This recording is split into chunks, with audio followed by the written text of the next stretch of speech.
राज्यातील एसटी महामंडळ कर्मचाऱ्यांची महाराष्ट्र शासनात विलीनीकरणाची मागणी। मागील काही वर्षांपासून एसटी महामंडळ हे तोट्यात चाललं आहे। हा तुटीचा आकडा 3000 कोटींपर्यंत वाढल्यामुळे कर्मचाऱ्यांच्या वेतनावर त्याचा परिणाम होताना दिसत आहे।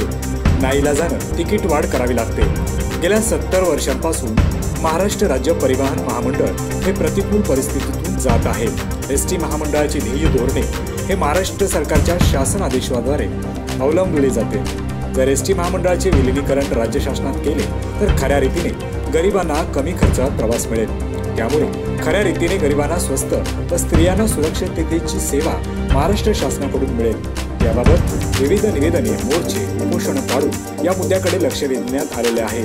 परंतु राज्य शासनाने विलीनीकरणासंदर्भात कोणतीही अद्याप भूमिका अथवा दखल घेतलेली नाही। अखेर 1,07,000 कर्मचाऱ्यांच्या स्वाक्षरीने मुख्यमंत्र्यांना निवेदन देणार असल्याचे एसटी महामंडळ संघर्षित कर्मचाऱ्यांच्या संघर्ष ग्रुपच्या वतीने सांगण्यात आले। मुंबई।